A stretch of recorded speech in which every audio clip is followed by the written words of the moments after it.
ಕ್ರಿಸ್ತನಲ್ಲಿ ಪ್ರೀತಿಯುಳ್ಳ ದೇವಜನರೇ, ನಿಮ್ಮೆಲ್ಲರಿಗೂ ಶಾಲೋಮ್, ಸಮಾಧಾನ ಉಂಟಾಗಲಿ. ನನ್ನ ಪ್ರೀತಿಯ ಸಹೋದರಿ ಸಹೋದರರೇ, ದೇವಭಕ್ತರೇ, ನಿಮ್ಮೆಲ್ಲರಿಗೂ ಪ್ರೀತಿ ಸ್ವರೂಪನಾದಂಥ ಯೇಸು ಕ್ರಿಸ್ತನ ಮಧುರವಾದ ನಾಮದಲ್ಲಿ ವಂದಿಸ್ತೇನೆ. ಹೇಗಿದ್ದೀರಾ? ಮತ್ತೊಂದು ಹೊಸ ದಿನವನ್ನು ದೇವರು ನಮಗೆ ಅನುಗ್ರಹಿಸಿ ಕೊಟ್ಟಿದ್ದಕ್ಕಾಗಿ ನಾವು ದೇವರಿಗೆ ಸ್ತೋತ್ರ ಮಾಡುವಂಥವರು ಆಗಿರೋಣ. ಕರ್ತನ ನಾಮಕ್ಕೆ ಸ್ತೋತ್ರ. ಈ ಲೋಕದಲ್ಲಿ, ಈ ಸಮಾಜದಲ್ಲಿ ಪ್ರೀತಿಗಾಗಿ ಒಬ್ಬರು ಇನ್ನೊಬ್ಬರ ಮೇಲೆ ಆಶ್ರಿತರಾಗುವುದನ್ನು ನಾವು ನೋಡುತ್ತಾ ಇದ್ದೇವೆ. ತಂದೆ ತಾಯಿಗಳು, ಮಕ್ಕಳು, ಸಹೋದರರು, ಸ್ನೇಹಿತರು, ಬಂಧುಗಳು, ಗಂಡ ಹೆಂಡತಿ, ಪ್ರಿಯಕರ ಪ್ರೇಯಸಿಗಳು ಪ್ರೀತಿಯನ್ನು ಎದುರು ನೋಡುತ್ತಾ ಇದ್ದಾರೆ. ಊಟವನ್ನು ಇಟ್ಟಿಲ್ಲ ಅಂದರೂ ಪರವಾಗಿಲ್ಲ, ಬೇರೆದನ್ನೇನು ಮಾಡಿಲ್ಲ ಅಂದರೂ ಪರವಾಗಿಲ್ಲ, ಪ್ರೀತಿಯಿಂದ ಕೆಲವು ನುಡಿಗಳನ್ನು ಮಾತಾಡಿದರೆ ಸಾಕು ಎಂದು ಬಯಸುವವರಿದ್ದಾರೆ. ಪ್ರೀತಿಗಾಗಿ ಆತೊರೆಯುತ್ತಾ ಪ್ರೀತಿಯನ್ನು ಹುಡುಕುತ್ತಾ ಇರುವಂಥ ಜನರು ಲೋಕದಲ್ಲಿ ನಾವು ನೋಡುತ್ತಾ ಇದ್ದೇವೆ.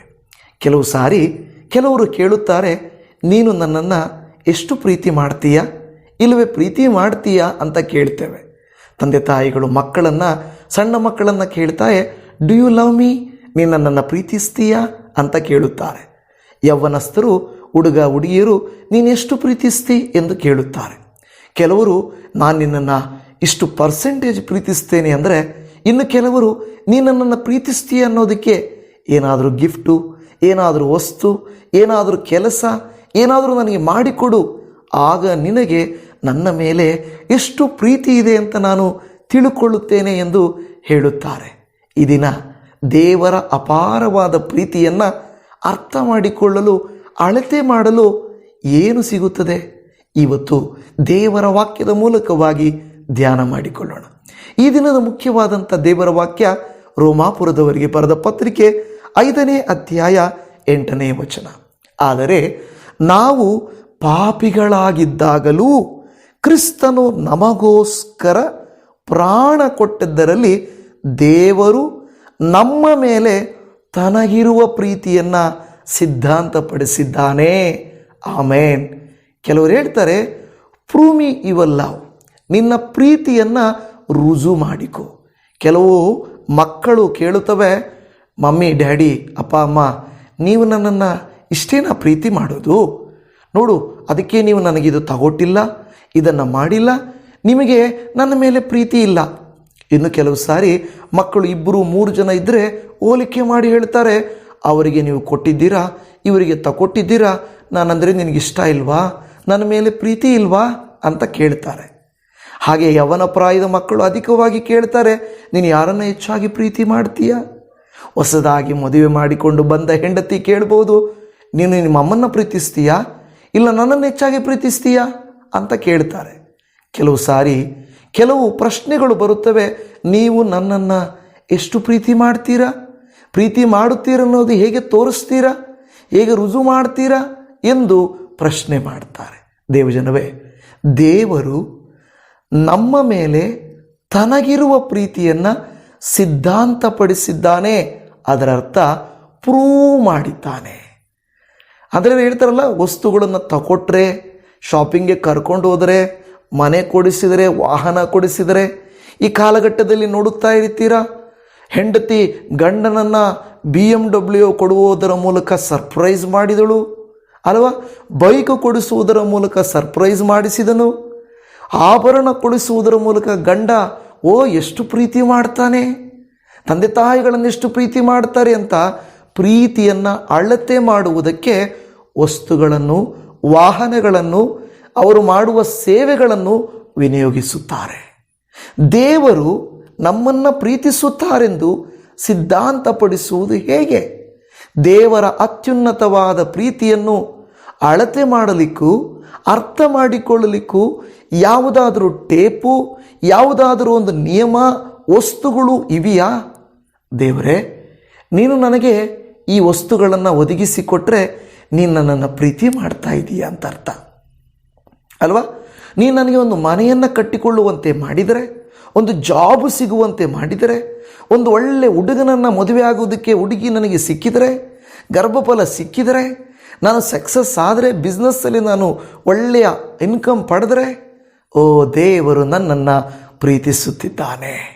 ಆ ರೀತಿಯಾಗ ದೇವರು ನಿಮ್ಮನ್ನು ನನ್ನನ್ನು ಪ್ರೀತಿಸುತ್ತಿದ್ದಾರೆ ಎನ್ನುವಂಥದ್ದನ್ನು ಸಿದ್ಧಾಂತಪಡಿಸುವುದು ಯಾವಾಗ? ಕೆಲವು ನಶಿಸಿ ಹೋಗುವ ವಸ್ತುಗಳನ್ನು ಕೊಟ್ಟಾಗಲ್ಲ, ತೇಪೆ ಹಾಕುವಂತೆ ಪ್ರೀತಿಯನ್ನು ಕೊಟ್ಟಾಗಲ್ಲ. ಮದುವೆಗೆ ಮುಂಚೆ ಒಂದು ಹುಡುಗ ಹೇಳ್ತಾನೆ, ಸ್ವಾಮಿ ನೀನು ನಿಜವಾಗಿಯೂ ನನ್ನನ್ನು ಪ್ರೀತಿ ಮಾಡಿದರೆ, ನೀನು ನಿಜವಾಗಿಯೂ ದೇವರಾಗಿದ್ದರೆ ಆ ಹುಡುಗನೇ ನನಗೆ ಗಂಡನಾಗಿ ಬರಬೇಕು, ಆ ಹುಡುಗಿಯೇ ನನಗೆ ಹೆಂಡತಿಯಾಗಿ ಬರಬೇಕು. ನಾನು ಏನೂ ಕೇಳೋದಿಲ್ಲ, ಆಸ್ತಿ ಬೇಡ, ಐಶ್ವರ್ಯ ಬೇಡ, ಕೆಲಸ ಬೇಡ, ಹಣ ಬೇಡ, ಯಾವುದೂ ಬೇಡ. ನನಗೆ ನಾ ಹುಡುಗಿ ಇಲ್ಲ ಅಂದರೆ ನನಗೆ ಪ್ರಾಣನೇ ಬೇಡ ಅಲ್ವಾ? ಮದುವೆ ಆಗಿ ಕೆಲವು ದಿನ ಆದಮೇಲೆ, ದೇವರೇ ನನ್ನ ಪ್ರಾಣ ಹಿಂಡೋದಕ್ಕೆ ಈ ಕೈಯನ್ನು ಕೊಟ್ಟಿಯಾ, ಇಂಥ ಗಂಡನನ್ನು ನನಗೆ ಕೊಟ್ಟಿಯಾ ಅಂತ ಕೇಳ್ತಾರೆ. ಹಾಗಾದರೆ ಮದುವೆಗೆ ಮುಂಚೆ ಕೇಳಿದ ಷರತ್ತುಗಳು, ಕೇಳಿದ ವಸ್ತುಗಳು, ಕೇಳಿದ ರೀತಿ ನೀತಿ ಫೇಲ್ ಆಗೋಯ್ತಾ?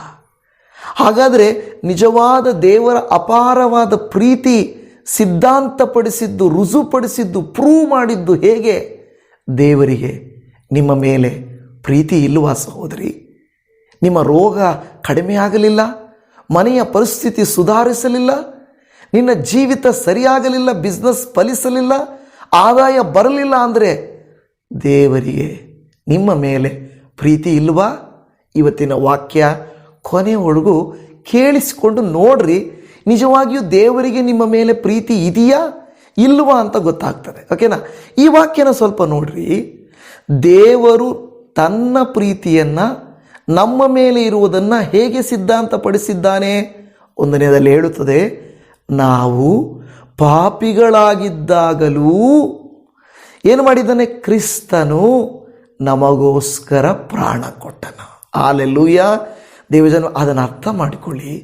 ದೇವರ ಆ ಕಲ್ವಾರಿ ಕ್ರೂಜೆಯ ಪ್ರೀತಿ ಒಳ್ಳೆಯವರಿಗೋಸ್ಕರ, ಪರಿಶುದ್ಧರಿಗೋಸ್ಕರ, ನೀತಿವಂತರಿಗೋಸ್ಕರ, ಪುಣ್ಯವಂತರಿಗೋಸ್ಕರ, ದಾನ ಧರ್ಮ ಮಾಡಿ ಲೋಕದಲ್ಲಿ ಸಕಲ ಸತ್ಕ್ರಿಯೆಗಳನ್ನು ಮಾಡಿದವರಿಗೋಸ್ಕರ ಅಲ್ಲ, ನಾವು ಪಾಪಿಗಳಾಗಿದ್ದಾಗಲೂ. ದೇವರ ವಾಕ್ಯ ನೋಡುತ್ತೇವೆ, ಆದಿಯಲ್ಲಿಯೇ ಮನುಷ್ಯರು ದೇವರಿಗೆ ವಿರೋಧಿಗಳಾಗಿ ಪಾಪ ಮಾಡಿದರು. ಪ್ರಾರಂಭದಲ್ಲಿಯೇ ಇಬ್ಬರಿದ್ದಾಗಲೇ ಅವರನ್ನು ಕೊಂದು ಮುಗಿಸುವುದು ದೇವರಿಗೆ ಕಷ್ಟವಾಗಲಿಲ್ಲ. ಇವತ್ತು ನಾವು ಮಾಡಿದ ತಪ್ಪುಗಳನ್ನು ಎತ್ತಿ ತೋರಿಸಿ ಎಣಿಸಿ ಆಗಲೇ ದೇವರು ಶಿಕ್ಷಿಸಿ ನಮ್ಮನ್ನು ಬಾಧಿಸುವುದು ದೊಡ್ಡ ವಿಷಯವೇನು ಅಲ್ಲವೇ ಅಲ್ಲ. ಆದರೆ ನಾವು ಅವಿಧೇಯರಾದಾಗಲೂ, ಪಾಪಿಗಳಾದಾಗಲೂ, ಕೆಟ್ಟವರಾದಾಗ, ನೋಡಿ, ನೀನು ನನ್ನ ಹತ್ರ ಚೆನ್ನಾಗಿದ್ದರೆ, ನೀನು ನನ್ನ ಮಾತು ಕೇಳಿದ್ರೆ ನಾನು ಇದನ್ನು ತಗೊಡ್ತೀನಿ, ನಾನು ಇದನ್ನು ನಿನಗೆ ಮಾಡಿಕೊಡ್ತೀನಿ, ನಾನು ನನ್ನ ಆಸ್ತಿನ ಕೊಡ್ತೀನಿ, ಮನೇನ ಬರ್ಕೊಡ್ತೀನಿ. ನೀನು ಯಾವಾಗ ನನ್ನ ಮಾತಿಗೆ ವಿಧೇಯಳಾಗಲ್ವೋ ನಾನು ಯಾಕೆ ಕೊಡಬೇಕು?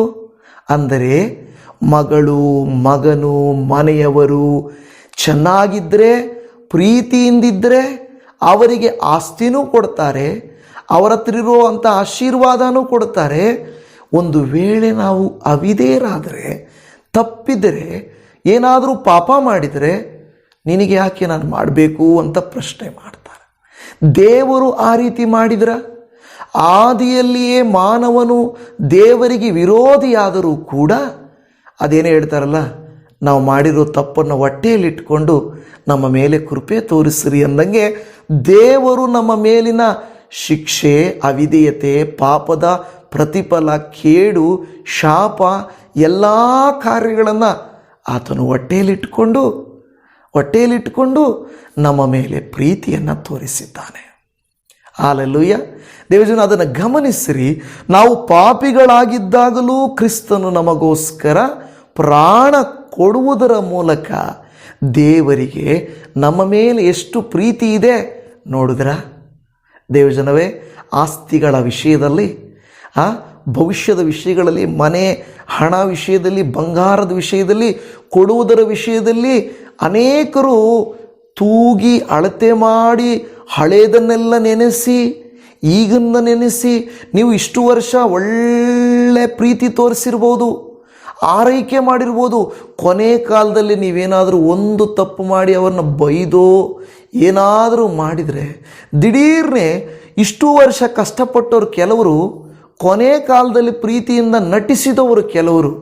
ನಟಿಸಿದ ಪ್ರೀತಿಯನ್ನು ಜನರು ಅಂಗೀಕರಿಸುತ್ತಾರೆ, ನಿಜವಾಗಿ ಪ್ರೀತಿ ತೋರಿಸುವವರನ್ನು ಮರೆತು ಬಿಡ್ತಾರೆ. ಇದು ಸತ್ಯವಾದ ಮಾತಲ್ವ? ನಾನು ಎಷ್ಟೋ ಘಟನೆಗಳನ್ನು ನೋಡಿದ್ದೇನೆ. ನಾವು ಸೇವೆಯನ್ನು ನಂಬಿಗಸ್ತಿಕೆಯಿಂದ ನಾವು ಮಾಡುತ್ತಾ ಬರುತ್ತಿರುತ್ತೇವೆ. ಕಷ್ಟ ಕಾಲಗಳಲ್ಲಿ, ಅನಾರೋಗ್ಯದ ಪರಿಸ್ಥಿತಿಗಳಲ್ಲಿ ಕೆಲವು ಸಾರಿ ನಾವೇನಾದರೂ ಗದರಿಸುವಿಕೆ ವಾಕ್ಯ ಏನಾದರೂ ನಾವು ಹೇಳಿದಾಗ ಜನರಿಗೆ ಕೋಪ ಬಂದುಬಿಡ್ತದೆ. ಆದರೆ ಯಾವಾಗಲೂ ಆಶೀರ್ವಾದದ ವಾಕ್ಯಗಳನ್ನು ಹೇಳುತ್ತಾ ಇರುವವರು, ಅಬ್ಬಾ ಈ ಪಾಸ್ಟರ್ ನೋಡಪ್ಪ ಅಂದ್ಕೊಳ್ತಾರೆ ಅಲ್ವ? ದೇವಜನವೇ, ಕಷ್ಟಪಟ್ಟವರಿಗೆ ಸುಖ ಸಿಗುವುದಿಲ್ಲ, ಆದರೆ ನಟಿಸಿದವರಿಗೆ ಸುಖ ಸಿಗುತ್ತದೆ. ಆದರೆ ದೇವರ ಪ್ರೀತಿ ಆ ರೀತಿಯಾದ ಪ್ರೀತಿ ಅಲ್ಲ.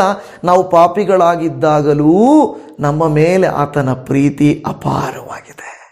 ಈ ವಾಕ್ಯದಲ್ಲಿ 6ನೇ ವಚನ, ರೋಮಾಪುರದವರಿಗೆ 5ನೇ ಅಧ್ಯಾಯ 6ನೇ ವಚನ ನೋಡಿರಿ. ನಾವು ಅಶಕ್ತರಾಗಿದ್ದಾಗಲೇ ಕ್ರಿಸ್ತನು ನೇಮಿತ ಕಾಲದಲ್ಲಿ ಭಕ್ತಿಹೀನರಿಗೋಸ್ಕರ ಪ್ರಾಣ ಕೊಟ್ಟನು ಅಂತ ಹೇಳ್ತಾ ಇದೆ. ಹಾಲೆಲೂಯ. ಮೊದಲನೇದನ್ನು ಹೇಳಿದರೆ ಪಾಪಿಗಳಾಗಿದ್ದಾಗಲೂ ಪ್ರಾಣ ಕೊಟ್ಟನು. ಅದರ ಹಿಂದಿನ ವಾಕ್ಯ ಹೇಳುತ್ತಾ ಇರುವುದು ನಾವು ಅಶಕ್ತರಾಗಿದ್ದಾಗ. ಒಂದು ಇಂಗ್ಲೀಷ್ ಹಾಡಿದೆ, ಅದೇನೆಂದರೆ ಹಾಗೆ, you are my strength when I am weak ಅಂತ. You are my strength when I am weak ಅಲ್ವಾ? ನಾನು ಬಲಹೀನನಾದಾಗ ನೀನೇ ನನ್ನ ಬಲ ಅಲ್ವಾ? God is good all the time. ದೇವರು ಒಳ್ಳೆಯವನು ಎಲ್ಲ ಸಮಯಗಳಲ್ಲಿ. ಜನರು ನಾವು ಒಳ್ಳೆಯವರಾಗಿದ್ದಾಗ ಒಳ್ಳೆಯವರಾಗಿರುತ್ತಾರೆ. ನಾವು ಸ್ವಲ್ಪ, ಜಾಸ್ತಿ ಏನಿಲ್ಲ, ಒಂದು ಚೂರೇನಾದರೂ ಆ ಕಡೆ ಈ ಕಡೆ ಮಾಡಿದ್ವಿ ಅಂದರೆ ನಮ್ಮದು ಏನಾದರೂ ಹಳೇದೆಲ್ಲ ತೆಗೆದುಬಿಡ್ತಾರೆ, ಜ್ಞಾಪಕ. ಅವ್ರ ಹಂಗೆ ಇವ್ರು ಹಿಂಗೆ ಅಲ್ಲ. ದೇವರು ಎಷ್ಟೊಂದು ಪಾಪಗಳನ್ನು ನಾವು ಮಾಡಿದ್ದರು, ಎಷ್ಟೊಂದು ಅಶಕ್ತಿಯ ವೀಕ್ನೆಸ್ಸಸ್ ನಮ್ಮಲ್ಲಿದ್ದರು. ಇವತ್ತು ಈ ವಾಕ್ಯ ನೋಡ್ತಾ ಇರುವಂಥ ನಿಮ್ಮಲ್ಲಿ ವೀಕ್ನೆಸ್ ಇಲ್ವಾ? ಏನು ಪಾಸ್ಟ್ರೆ ವೀಕ್ನೆಸ್ಸು? ಮೊದಲಿದ್ದಂಥ ಪಾಪಗಳು ಕೆಲವು ಸಾರಿ ಆಗಾಗ ನಾವು ಮಾಡ್ತಾ ಇರ್ತೇವೆ. ಆವಾಗ ಸೈತಾನ್ ಎಚ್ಚರಿಸ್ತಾನೆ, ನೀನು ಅಯೋಗ್ಯನು, ನೀನು ಪಾಪಿ, ನೀನು ಸರಿ ಇಲ್ಲ, ನೀನು ಪಾಪಿಯಾಗಿದ್ದೀಯಾ ಅಂತ ಹೇಳುವಾಗ ದೇವರು ಮತ್ತೇನು ಹೇಳ್ತಾನೆ? ನೀನು ಕಡುಪಾಪಿಯಾಗಿದ್ದರು ನಾನು ನಿನ್ನ ಪಾಪಗಳನ್ನು ನನ್ನ ರಕ್ತದಿಂದ ನಾನು ತೊಳೆದು ಶುದ್ಧೀಕರಿಸುತ್ತೇನೆ. When you are sinner he loved you, when you are weak he loved you. ಆಮೇಲೆ ಹೇಳುತ್ತದೆ, ವೆನ್ ಯು ಆರ್ ಭಕ್ತಿಹೀನರಾಗಿರುವಂಥ ನಮ್ಮನ್ನು, when we are weak, when we are sinners, when we are not faithful, when we are not obedient, ಅವಿಧೇಯರಾದಾಗಲೂ, ಪಾಪ ಮಾಡಿದಾಗಲೂ, ಬಲಹೀನರಾದಾಗಲೂ, ಭಕ್ತಿಹೀನರಾದಾಗಲೂ ದೇವರು ಮತ್ತೇನು ಹೇಳ್ತಾನೆ? ನನ್ನ ಮಗಳೇ, ನಾನು ನಿನ್ನನ್ನು ಪ್ರೀತಿಸ್ತೇನೆ. ಮಗನೇ, ನಾನು ನಿನ್ನನ್ನು ಪ್ರೀತಿಸ್ತೇನೆ. ನಿನ್ನ ಸ್ಥಿತಿಯನ್ನು ನೋಡಿ ಕೆಲವರು ನಿನ್ನನ್ನು ಬಿಟ್ಟು ಹೋಗಿರಬಹುದು, ನಾನು ಬಿಟ್ಟಿಲ್ಲ. ಕೆಲವರು ನಿನ್ನನ್ನು ಮರೆತು ಹೋಗಿರಬಹುದು, ನಾನು ನಿನ್ನನ್ನು ಮರೆತಿಲ್ಲ. ಕೆಲವರು ನಿನ್ನನ್ನು ದೂಷಿಸಿ ನಿನ್ನ ಹಿಂದುಗಡೆ ನಿನ್ನ ವಿರುದ್ಧವಾಗಿ ಕೆಟ್ಟದ್ದನ್ನು ಹಬ್ಬಿಸುತ್ತಿರಬಹುದು, ಬಟ್ ನಾನು ನಿಮ್ಮನ್ನು ಎಂದಿಗೂ ಬಿಟ್ಟಿಲ್ಲ. ನನಗೆ ಕೆಲವರು ಲೀಡರ್ಸು, ಕೆಲವು ಪ್ರೇಯರ್ ವಾರಿಯರ್ಸು ನನಗೆ ಕಾಲ್ ಮಾಡಿದಾಗ, ಪಾಸ್ಟರ್, ನಮ್ಮ 24 hours ಗ್ರೂಪಲ್ಲಿ ಇದ್ದ ನಾಯಕರುಗಳು, ಗ್ರೂಪಲ್ಲಿ ಇದ್ದಂಥ ಕೆಲವು ವಿಶ್ವಾಸಿಗಳು ಈಗ ತಾವೇ ಗ್ರೂಪ್ ಮಾಡಿಕೊಂಡು, ತಾವೇ ನಮ್ಮ ಗ್ರೂಪಲ್ಲಿರೋರನ್ನ ಸೇರಿಸ್ಕೊಂಡು ಅವರೇ ಸೇವೆ ಪ್ರಾರಂಭ ಮಾಡ್ತಾ ಇದ್ದಾರೆ, ಅವರೇ ಗೂಗಲ್ ಮೀಟ್ ಪ್ರೇಯರ್ಗಳನ್ನು ನಡೆಸ್ತಾ ಇದ್ದಾರೆ ಅಂತ ಹೇಳುವಾಗ ನಾನು ಹೇಳ್ತೇನೆ, ದೇವರು ಪ್ರೀತಿಸಿದರೆ ಈ ಸೇವೆ ಅಡ್ಡಿ ಇಲ್ಲದೆ ಮುಂದುವರಿಯುತ್ತದೆ. ದೇವರ ಪ್ರೀತಿ ಇಲ್ಲ ಅಂದರೆ ನಾವು ಬಲವಂತಕ್ಕೆ ಮಾಡೋದು ಬೇಡ. ಕೆಲವರು ನನ್ನ ಬಳಿಯಲ್ಲಿ ನಮ್ಮ ಗ್ರೂಪಲ್ಲಿ ಬಂದೇನು ಮಾಡ್ತಾರೆ, ಇಲ್ಲಿ ನೋಡಿಕೊಂಡು ತಿಳ್ಕೊಂಡು ಕಾಂಟ್ಯಾಕ್ಟ್ಸ್ ನಂಬರ್ ಕೇಳಿಕೊಂಡು, ಕೆಲವು ಸಾರಿ ನಾವು ಕೆಲವ್ರ ಬಗ್ಗೆ ಹೇಳಿರ್ತೀವಿ, ಅವ್ರಿಗೆ ಫೋನ್ ಮಾಡಿರ್ತಾರೆ, ಅವ್ರು ನಮಗೆ ಗೊತ್ತಿಲ್ಲದ ಹಾಗೆ ನಮಗೆ ಎಲ್ಲಿ ಅವರ ಪ್ರೀತಿ ಸಿಕ್ಬಿಡುತ್ತೋ ಅಂತ ಹೇಳಿಬಿಟ್ಟು, ಯಾಕೆ ಯಾವಾಗೂ ಪಾಸ್ಟ್ರಿಗೆ ಅವರು ಪ್ರೀತಿ ಮಾಡಬೇಕಾ, ಅವರ ಹತ್ರನೇ ಪ್ರೇಯರ್ ಮಾಡಿಸ್ಕೋಬೇಕಾ, ಅವರಿಗೆ ಕಾಣಿಕೆ ಕೊಡಬೇಕಾ, ನಾವು ಪ್ರೇಯರ್ ಮಾಡ್ತೀವಲ್ವಾ, ನಾವು ನಿಮ್ಮ ಜೊತೆ ಇರ್ತೀವಲ್ವಾ ಅನ್ನೋ ರೀತಿ ಕೆಲವರು ಏನು ಮಾಡ್ತಾರೆ ಅಂದರೆ, ಕೆಲವರು ನಮ್ಮನ್ನು ಪ್ರೀತಿ ಮಾಡ್ತಾರೆ ಅನ್ನೋದನ್ನು ಅವರು ಪ್ರೀತಿ ಮಾಡಬೇಕು ಅನ್ನೋದು ಆಸೆ ಪಡ್ತಾರೆ. ದೇವರಿಗೆ ಸ್ತೋತ್ರ. ಕೆಲವು ಸಾರಿ ಪಾಸ್ಟ್ರುಗಳಿಗೂ ಅದೇನೆ, ಯಾವಾಗ ನೋಡಿದ್ವಿ ರಮೇಶ್ ಪಾಸ್ಟ್ರ್ ವಿಡಿಯೋಗಳು ನಮ್ಮ ಬಿಲಿವರ್ಸ್ ನೋಡ್ತಾರಲ್ವ, ನಮ್ಮ ಚಾನಲ್ ನೋಡಲ್ವಲ್ಲ. ಅಂದರೆ ಏನು, ಅವರ ಪ್ರೀತಿ ಬೇರೆಯವರಿಗೆ ಸಿಗ್ತಾ ಇದೆಯಲ್ವಾ ಅಂತ ಅಂದುಕೊಳ್ಳುತ್ತಾರೆ. ನಾನು ನಿಮಗೆ ಹೇಳುತ್ತೇನೆ, ವಾಕ್ಯ ಇಲ್ಲಿ ನೋಡ್ರಿ, ಪ್ರೀತಿ ನಿಮ್ಮ ಪಾಸ್ಟರ್ಸ್ಗೆ ತೋರಿಸಿರಿ, ನಿಮ್ಮ ಸಭೆಗೆ ತೋರಿಸಿರಿ. ನಮಗೆ ಆ ದೇವರ ಪ್ರೀತಿ ಇದ್ದರೆ ಸಾಕು. ಆ ರೀತಿಯಾಗಿ 6 ವರ್ಷಗಳಿಂದ ನಾವು ಈ ಸೇವೆ ಮಾಡ್ತಾ ಇದ್ದೀವಿ. ಈ ಉದಾಹರಣೆ ನಾನು ಯಾಕೆ ಹೇಳಿದ್ನಂದರೆ, ಸೇವಕರಲ್ಲಿ, ವಿಶ್ವಾಸಿಗಳಲ್ಲಿ, ಸಭೆಗಳಲ್ಲಿ ಕೂಡ ಅವ್ರದ್ದೇ ಏನು ಚಾನಲ್ ನೋಡಬೇಕು, ಇವ್ರದ್ದೇ ಯಾಕೆ ಇವ್ರ ಕಾಣಿಕೆ ಕೊಡಬೇಕು, ಇವರು ಚರ್ಚಿಗೆ ಯಾಕೆ ಹೋಗಬೇಕು, ನಮಗೂ ಬರಬೇಕಲ್ಲ ಅನ್ನೋ ಅಸೂಯೆ ಬೇರೆ, ಪ್ರೀತಿ ಬೇರೆ. ಮನುಷ್ಯರದು ಅಸೂಯೆ, ದೇವರದು ಪ್ರೀತಿ. ನೋಡಿ, ದೇವರ ಪ್ರೀತಿ ಹೇಗಿದೆ? ಪಾಪಿಗಳಾಗಿದ್ದಾಗಲೂ, ಅಶಕ್ತರಾಗಿದ್ದಾಗಲೂ, ಭಕ್ತಿಹೀನರಾಗಿದ್ದಾಗಲೂ, ಅವಿಧೇಯರಾಗಿದ್ದಾಗಲೂ ಅಲ್ವಾ ದೇವರು ಪ್ರೀತಿಸ್ತಾ ಇದ್ದಾನೆ. ನಾವೆಲ್ಲರೂ ಆತನ ಮಕ್ಕಳು. ಆತನೇ ಪ್ರೀತಿಗೆ ಪ್ರಧಾನನು, ಆತನೇ ಪ್ರೀತಿ ಸ್ವರೂಪನಾದ ದೇವರು. ಅಸೂಯೆ ಬಿಡೋಣ, ಕೋಪ ಬಿಡೋಣ, ಎಲ್ಲ ಏನೋ ಬೇರೆಯವರ ಮೇಲಿನ ಕಕ್ಷೆ, ಮತ್ಸರ, ಕಕ್ಷೆ ಭೇದ, ವಿರೋಧತ್ವ ಎಲ್ಲವನ್ನು ಬಿಡೋಣ. ಅಪ್ಪ, ನನ್ನನ್ನು ಶುದ್ಧಿ ಮಾಡಯ್ಯ, ನಿನ್ನ ಪ್ರೀತಿ ನನಗೆ ಸಿಕ್ಕಿದರೆ ಸಾಕು. ನಾನು ಯಾವಾಗಲೂ ಅಪ್ಪ, ಹಳಬರು ತುಂಬ ಜನ ವಿಡಿಯೋ ನೋಡ್ತಾ ಇದ್ದರು, ಪ್ರೇರಿಗಳಿಗೆ ಕಾಲ್ ಮಾಡ್ತಾ ಇದ್ದರು. ಈಗ ಹಳಬರು ಅನೇಕರು ನಮ್ಮ ಜೊತೆ ಇಲ್ಲ. ಕೆಲವರು ನೆನೆಸ್ಕೊಳ್ತೀನಿ ನಾನು, ಅವರು ಏನಾದರೂ, ಯಾಕೆ ಅವರು ಅಂತ ಅಂದುಕೊಳ್ಳುತ್ತೇನೆ. ಬಟ್ ಅವರು ಬೇರೆ ಯಾವುದೋ ಇದು ಹೋಗಿರ್ಬೋದು. ದೇವರ ಪ್ರೀತಿ ನನ್ನ ಮೇಲೆ ಹಾಗೆ ಇದೆ ಎಂದು ನೆನೆಸುತ್ತೇನೆ. ನಿಮ್ಮ ಮೇಲೇನು ದೇವರ ಪ್ರೀತಿ ಹಾಗೇನೇ ಇದೆ ದೇವಜನವೇ. ಅದು ನಾವು ಗಮನಿಸ್ತೇವೆ, ನೋಡುತ್ತೇವೆ. ಯೋಹಾನನು ಬರೆದ ಸುವಾರ್ತೆಯಲ್ಲಿ 15:13 ಪ್ರಾಣವನ್ನೇ ಸ್ನೇಹಿತರಿಗೋಸ್ಕರ ಕೊಡುವ ಪ್ರೀತಿಗಿಂತ ಹೆಚ್ಚಿನ ಪ್ರೀತಿಯು ಯಾವುದೂ ಇಲ್ಲ. ಸ್ನೇಹಿತರು ಸ್ನೇಹಿತರಿಗೋಸ್ಕರ, ಪ್ರಿಯಕರನು ಪ್ರಿಯಸಿಗೋಸ್ಕರ. ನಾವು ನೋಡ್ತಾ ಇದ್ದೇವೆ, ಕೆಲವರು ತಂದೆ ತಾಯಿಗಳು ಮಕ್ಕಳ ತನ್ನ ಪ್ರೀತಿಯನ್ನು ಒಪ್ಪಿಕೊಳ್ಳಲಿಲ್ಲ ಅಂತ ನದಿಗೆ ಹಾರಿದ್ರು. ಇನ್ನೊಂದು ಕಡೆ ನೋಡ್ತಾ ಇದ್ದೀವಿ, ವಿಷ ಸೇವಿಸಿದರು. ಇನ್ನು ಕೆಲವರು ಯಾರೋ ಫೇಮಸ್ ಆದವರು ಕೇರಳದಲ್ಲಿ ಹೋಗಿ ಮದುವೆ ಮಾಡಿಕೊಂಡ್ರು. ಅಂದರೆ ನಮ್ಮ ಪ್ರೀತಿ ನೀವು ಅರ್ಥ ಮಾಡ್ಕೊಳ್ತಾ ಇಲ್ಲ. ಅದಕ್ಕೆ ನಮ್ಮನ್ನು ಅರ್ಥ ಮಾಡ್ಕೊಳ್ಳೋ ಜಾಗಕ್ಕೆ ಹೋಗ್ತೀವಿ, ಅರ್ಥ ಮಾಡಿಕೊಳ್ಳುವರ ಹತ್ರ ಹೋಗ್ತೀವಿ. ಜನರ ಪ್ರೀತಿಯನ್ನು ಆಶಿಸುತ್ತಾ ಇದ್ದಾರೆ ಹೊರತು ದೇವರ ಪ್ರೀತಿಯನ್ನು ಆಶಿಸುತ್ತಿಲ್ಲ. ಸಹೋದರ ಸಹೋದರಿಯರೇ, ಸಭಿಕರೇ, ಸೇವಕರೇ, ನೀವು ನಾನು ಮನುಷ್ಯರ ಪ್ರೀತಿಯನ್ನು ಹಾತೊರೆಯುವುದಲ್ಲ, ಆ ದೇವರ ಪ್ರೀತಿಯ ಅತ್ಯುನ್ನತವಾದಂಥ ತ್ಯಾಗವನ್ನು ನಾವು ಸ್ಮರಿಸಬೇಕು. ಈ ಒಂದು ಲೆಂಟ್ ಸೀಸನ್ನಲ್ಲಿ ಆತನು ಸುರಿಸಿದ ರಕ್ತ, ಪಟ್ಟ ವೇದನೆ. ಸ್ನೇಹಿತರ ನಾವು, ನೀತಿವಂತರ ನಾವು, ಪರಿಶುದ್ಧರ ನಾವು. ಆದರೆ ಯೇಸು ಸ್ವಾಮಿ ನನ್ನನ್ನು ಪ್ರೀತಿ ಮಾಡಿದರು. ಸಹೋದರಿ, ನಿಮ್ಮನ್ನು ಪ್ರೀತಿ ಮಾಡಿದರು. ನಿಮಗೋಸ್ಕರ, ನನಗೋಸ್ಕರ ಆತನು ನೋವನ್ನು ಸಹಿಸಿಕೊಂಡನು. ಇವತ್ತು ಯಾರು ಸಹಿಸ್ಕೊಳ್ತಾರೆ? ಏನಾದರೂ ಸಿಗ್ತದೆ ಅಂತ ಸಹಿಸ್ಕೊಳ್ತಾರೆ, ಏನಾದರೂ ಕೊಡ್ತಾರೆ ಅಂತ ಸಹಿಸ್ಕೊಳ್ತಾರೆ ಹೊರತು ಬೈದರೆ, ನೋಯಿಸಿದರೆ, ಅವಿಧೇಯರಾದರೆ, ಅಶಕ್ತರಾದರೆ, ಪಾಪಿಗಳಾದರೆ, ಕೆಟ್ಟದ್ದು ಮಾಡಿದರೆ ನಮ್ಮನ್ನು ಯಾರೂ ಪ್ರೀತಿಸೋದಿಲ್ಲ. ಆದರೆ ಮನುಷ್ಯರು ತೊರೆದಾಗಲು, ಮನುಷ್ಯರ ಪ್ರೀತಿ ಹಳೆಯದಾದಾಗಲು, ಮನುಷ್ಯರ ಪ್ರೀತಿ ಬಣ್ಣ ಬದಲಾದರೂ ದೇವರ ಪ್ರೀತಿ ಬದಲಾಗುವುದಿಲ್ಲ. ನಿಮ್ಮನ್ನು ಆತನು ಕೈ ಬಿಡುವುದಿಲ್ಲ, ನಿಮ್ಮನ್ನು ನಷ್ಟಕ್ಕೊಳಪಡಿಸುವುದಿಲ್ಲ. ಆತನು ನಿಮ್ಮನ್ನು ಪ್ರೀತಿಸ್ತಾನೆ. Jesus loves you. ಯೇಸಪ್ಪ ನಿಮ್ಮನ್ನು ಪ್ರೀತಿ ಮಾಡ್ತಾರೆ. ದೇವಜನವೇ, ಅದನ್ನು ಮನಸ್ಸಲ್ಲಿಟ್ಟುಕೊಳ್ಳಿ. ದೇವರ ವಾಕ್ಯ ಹೇಳುತ್ತದೆ, ದೇವರ ಪ್ರೀತಿ ಏನಂತದೆ? ತ್ಯಾಗಮಯವಾದದ್ದು.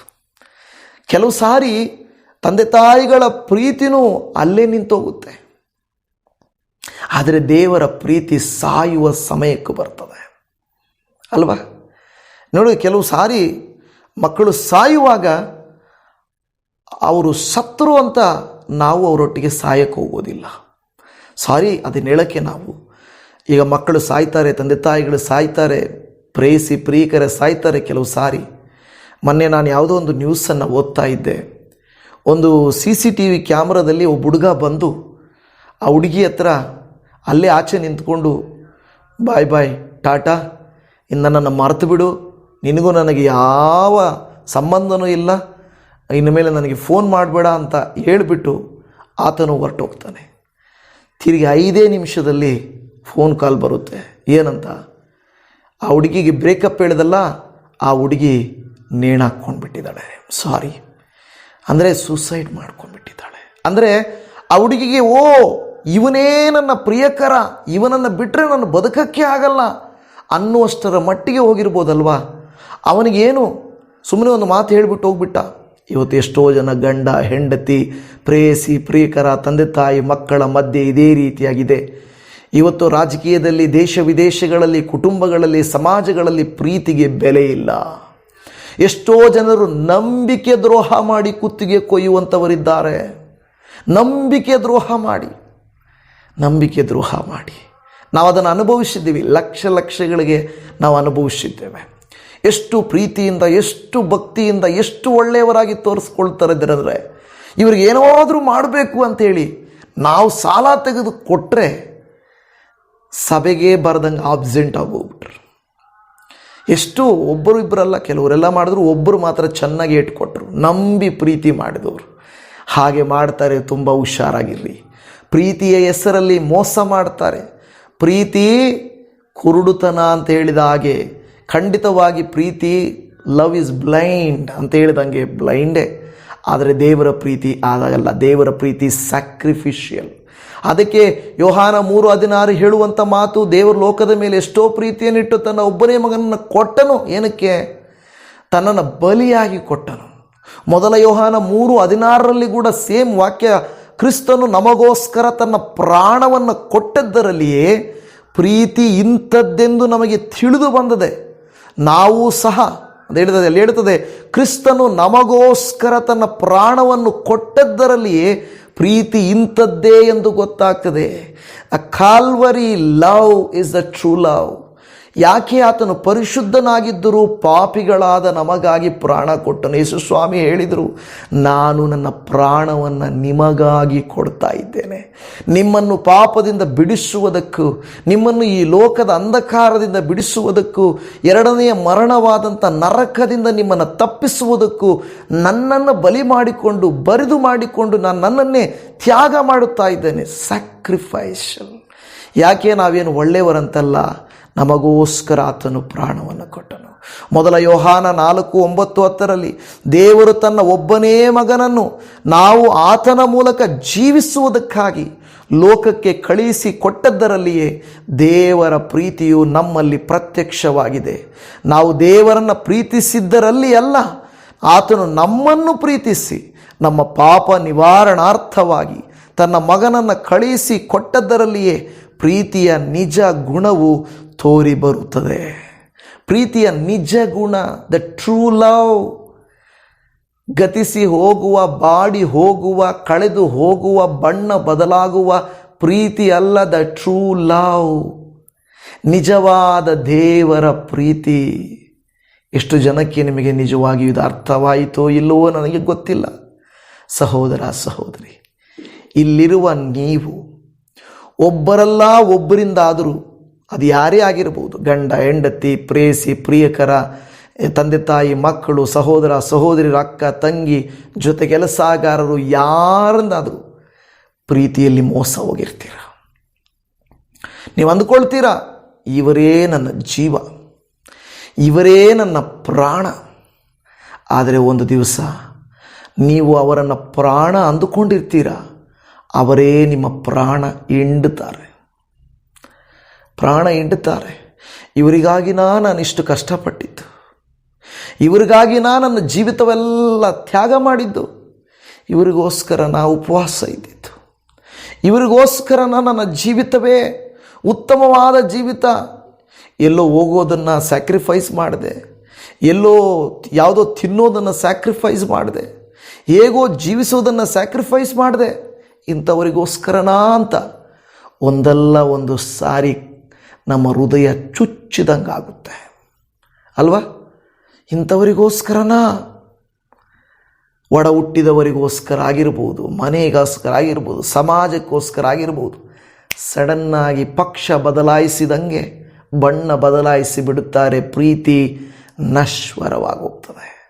ಆದರೆ ದೇವರ ಪ್ರೀತಿ ಆದಿಯಲ್ಲಿ ಆದಾಮ ಅವಳು ಪಾಪ ಮಾಡಿದ ಆ ಸಮಯದಿಂದಲೂ ಇಲ್ಲಿಯವರೆಗೂ ದೇವರ ಪ್ರೀತಿ ಮಾರ್ಪಡಲಿಲ್ಲ.